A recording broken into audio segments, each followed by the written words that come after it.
So we know which teams play which teams in the NFL. So we can take that against which defenses are the best against the run. The Ravens gave up 1,361 yards rushing.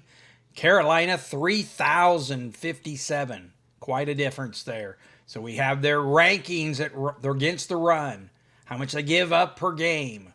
We take that against the schedule. We're going to find out who has the easiest rushing schedules. You can see San Francisco plays Carolina, New Orleans. Meanwhile, every time Cincinnati's looking up, they're playing Baltimore. So we're going to take and find out who has the top 10 easiest rush schedules for next year. Let's take a look. Welcome into Fantasy AI. Moving on.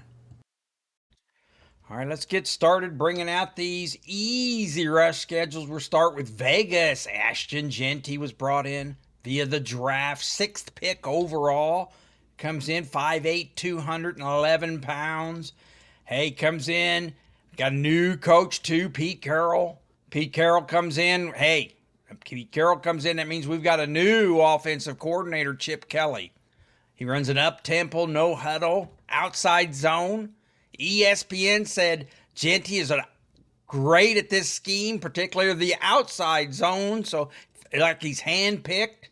Well, he was drafted by him 6th overall. So, and you have Raheem Mostert as the number 2, possibly. Hey, he was 5'10", 195 pound, been in the league 11 years now. Right? He's a 1 year, $2.1 million contract, getting him pretty cheap. You have him number 2. Zamir White here, I have number 3, right? One of the least efficient running backs, 39%. You see, he had the 64th in touches, 81st in fantasy finish, did nothing with it. 3.4 fantasy average, just nothing last year out of him. No threat there. That's the big story here. We got Sincere McCormick, fired a little bit towards the end there, but still, just no competition for Jeanty. Right? So that's going to go very well. Got him put in as the number 1, of course. Got Geno Smith coming in, help out with the offense a little bit. They were 27th last year, so hey, every little bit helps. Had Brock Bowers, of course, brought in Jack Beck, had Jacoby Myers. That 10th easiest running schedule. Everybody's going to be wanting Ashton Jeanty next year in that fantasy draft. So just get in line. All right, we're going to number 9 easiest rushing schedule, and that's Miami. Talking Miami, you're talking Devon A-Chain. Finished 9th overall last year. Come in the draft in 2023 out of the 3rd round.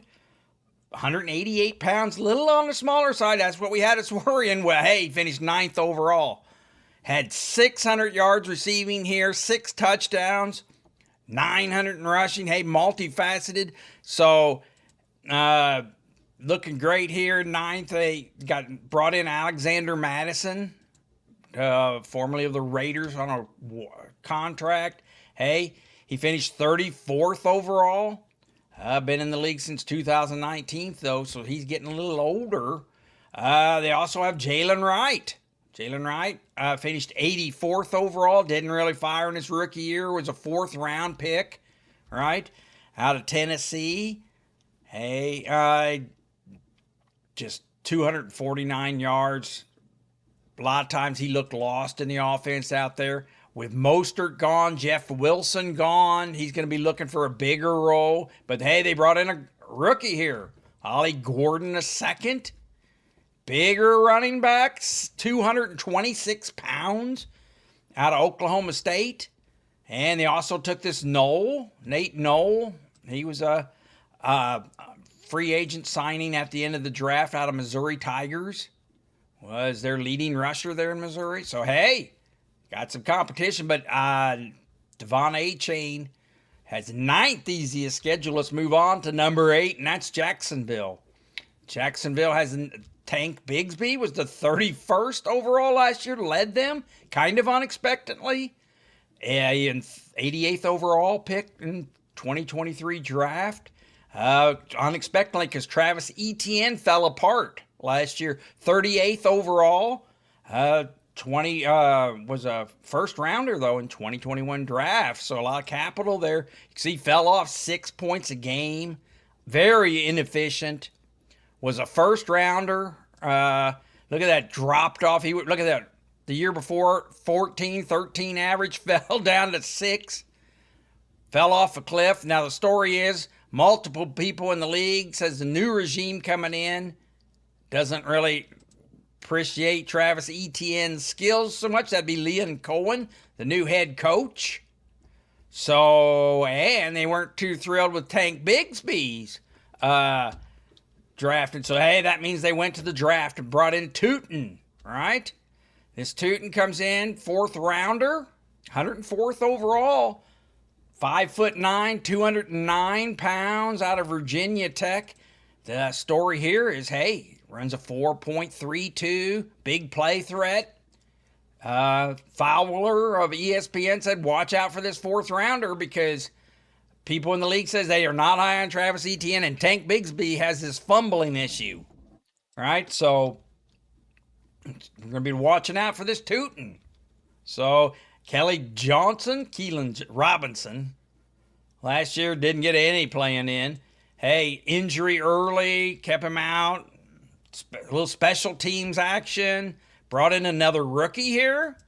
High pass protection, willingness, and execution for this rookie brought in. They got, let's see who, Quentin Allen. So that's Jacksonville, but we saw unsettled here starting running back. Was to watch out for this Tootin, especially late in the year. They'll be switching over to him. New regime, head coaching coming in, so we probably want to lay off these first 2 in our fantasy drafts. Number 7 is Tennessee. Tony Pollard, hey, finished 21st overall as their lead back. These 2 guys are signed. Tajay Spears, his partner here, finished 44th overall. They're both signed to 2026, so it was kind of surprising when they took this Mullins out of Missouri here. 6th round, and 226 pound. My apology, he came from Michigan, not Missouri. And so they also have another guy here down at the end, but Julius Chestnut finished 107th overall. So, but really, it's going to probably come down to these top 2 and who could take advantage of it. And kind of a lot of splitting going on there, right? And I tell you what, Brian Callahan better start doing some winning at 3-14. But Tennessee has the number 7. Let's move on. How about the rich getting richer here? Bucky Irvin finished 14th overall, 125th pick in the draft. Was a nice surprise for them last year. 5'9", 195 pounds. Finished 14th overall. One of the high efficiency, 79%. You can see that. Don't take my word for it. PFF rushed him to 7th among running backs as the most efficient here. So 11.78, 200 fantasy points. Now, there was enough room for Pittman even, or not Pittman, Rashid White here, finished 24th overall. So he's in his, was a 3rd round pick, 91st in 2022. So I think he's getting into his contract too. So he's going to let him play out his last year here and see what happens. But hey, he's going to be a thorn in the side, though, to Bucky Irvin, even though they have that. Look at that, number 4 in rushing, number 3 overall. Baker Mayfield had him going. I'll tell you what, you take one of these 2, and hey, if something happens, everyone's going to be leaning towards Bucky Irvin. Number 6 rushing schedule, I can see why. All right, let's move on. Number 5 rushing schedule. That'll be Alvin Kamara and the Saints. He finished 15th overall last year. Hey, he has a new coach there too. Kellen Moore comes in. Brand new coach. Now he wants probably things done his way, right? So they reached out and took a running back, Devin Neal, right? Devin Neal came in the 6th round. They waited, 184th overall. 5'11", 213 pounds out of Kansas. So, hey, they brought him in. Durability, dependability. Was a 3-star high school recruit. Has the tools. Now, what's he going to... I have him penciled in at number 2. Now, what about this Miller? This Miller, hey, he was hurt a lot. Was in the doghouse because he was always hurt under Dennis Allen. So new regime, Kellen Moore comes in. We'll have to see how preseason plays out. I got the rookie ahead of him just because you just don't know. And Alvin Kamara, but hey, that number 5 schedule's going to help everybody out. We'll see what they still got CEH here. Came over contract here. I think he's under just 1 year here. So Jordan Mims didn't do much, 70 yards rushing last year. But the Saints, Alvin Kamara, Devin Neal, we'll see. Or this Miller, who fires, going to have the nice 5th easiest schedule. Whew, we like that. So let's move on to the number 4. Talk about the rich getting richer.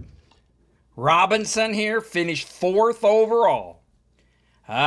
First round pick, remember, 8th overall too, has a pedigree.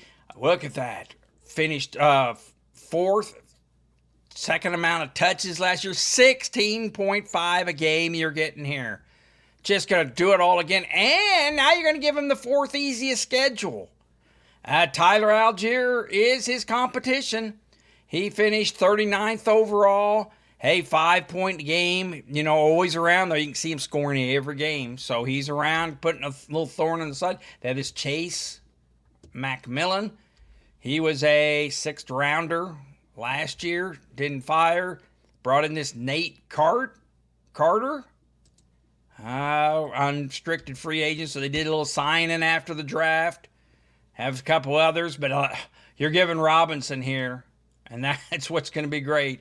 Is the number 4. He's going to shoot up. Obviously, top 1, 2, or 3 in the draft next year. Fantasy for running backs. Giving one of the best players, young, giving him an easy schedule. Oh my gosh, everybody's going to be getting in line for him. All right, let's move on to the number 3. This is going to be good here too. Zach Charbonnet. Zach Charbonnet, hey, finished 27th overall. I guess everybody was kind of expecting it to be Kenneth Walker here. Kenneth Walker kind of disappointing. Hey, still a 12.3 average when he played. With him, it's always, is he going to get hurt or when's he going to play? Coming off a down year, career low in rushing yards, lows in rushing yards and attempts. So just a down year for him. I think he's in the last year of his contract too. So whether he's going to let him play out, well, the answer was, of course, bringing in this rookie, Martinez, right? 7th rounder. It was late, but hey, they brought him in a deep running back class. So 217 pounds, right? Brought him in. He might be the long-term answer if they let this Kenneth Walker go. So which one of these two are going to take control of that? Is it Charbonnet going to be more of the receiving back, or let Kenneth Walker do some of the running early because he doesn't receive as much? But we'll see. See how that. But anyway, Seattle going to have one of the easiest, and they got a good coach, winning, pretty good winning percentage here. So see what happens there. Number 3 easy for Seattle. Let's move on. James Conner, going to give him the 10th finish overall last year, right? 105th overall pick back in 2017. So he's been around a while. 233 pounds coming at you. Right? 10th in fantasy, 8 rushing touchdowns. Missed a couple games, held him out a little bit. 73% efficient. That's one of the best. Look at that. 17th amount of touches, yet he scored 10. 10th amount in fantasy. Doing a lot with what he's getting here. So, James Conner, he's going to be, so the question is going to be, how much is this Benson going to do? Right? He was coach speak, hey, we got 2 starting running backs. If Benson makes the necessary leap, well, is he going to? And they, of course, this Dermicardo seemed like he was playing better or above this Benson last year at times. Well, one finished 66th, one finished 68th. Of course, we'll see how that works. But gosh, if James Conner, especially early, that was the worry last year. They're going to switch to that rookie when they never did. And if James Conner gets all those points, get good receiving too, 414 yards, 1 touchdown. Wow. So Hey, give me James Conner cheap next year with that easy rushing schedule. And the number one easy schedule next year, we saw it in the thing, is Christian McCaffrey. Rich get richer here. And of course, he missed all last year with that unexpected injury, right? Well, they say, hey, he's healthy and doing great. But they did say Garando could be used more of a complement this year to keep the veteran healthy and upright. So, how much sharing we're going to have? Boy, if this was in the easy schedule was in the past, look at those points. I mean, just until last year, there was 2023. Look at those. You had a little drop off before then, but just scoring all kinds of disappointment last year, and that gave this Garando a chance to come on a little bit. Finished 45th. 82% efficiency, so that's pretty dang good. He's doing with what he said. San Francisco offenses are usually pretty efficient under Kyle Shanahan, right? So Christian McCaffrey, and they brought in this Jordan James, right? Jordan James was a rookie they brought in the 5th round, looking in case for an eventual replacement for McCaffrey if Garando isn't the man here. So you have Patrick Taylor. I think he was re-signed too. So yeah, Patrick Taylor 1 year, trusted. Hey, they're bringing him back. So got Jordan James. I've got number 3 here. See if Garando can keep him off. And that's the look. So let's look at this. If you're liking what you're seeing, please hit that like. Please hit that subscribe button. Do it today. Be the first on your block. Hit that subscribe button. Thumbs up. Thank you. Hey, does strength of schedule and stuff like that matter? Well, I think it does here. Look at this little rehash from a video last year and see the 3 we picked out with easy going. Hey, all right, so now let's start tallying these. We see that Barkley did well, all right? See that Robinson from Atlanta did good, and Josh Jacobs from Green Bay did good. So let's quantify. We picked out the ones that had an easy schedule and had easy goings, and they all did good last year. Let's go on. All right, it's that time. I need to fill my shorts. Get a short, make a short out of this. Warning, this is a rapid repeat. Fantasy AI looking at the 10 easy running back schedules like Vegas, Ashton Jeanty. Welcome to the NFL. You have the 10th easiest schedule. Devon A-Chain in Miami have the 9th easiest schedule. Tank Bigsby or that Tootin draft pick has the 8th easiest schedule in Jacksonville. Tony Pollard, maybe Tajay Spears. Somebody there has the 7th easiest schedule. Bucky Irvin, 6th easiest schedule. They're in Tampa. Good offense there. Alvin Kamara, 5th easiest schedule with the Saints. Kellen Moore comes in as his new coach. How about Bijan Robinson? The 4th easiest schedule in Atlanta. Woo! He's going to be wanted. Zach Charbonnet has the 3rd easiest. Can he keep Ken Walker on the bench? James Conner comes in with the 2nd easiest schedule in Arizona. And the easiest schedule is Christian McCaffrey and San Francisco.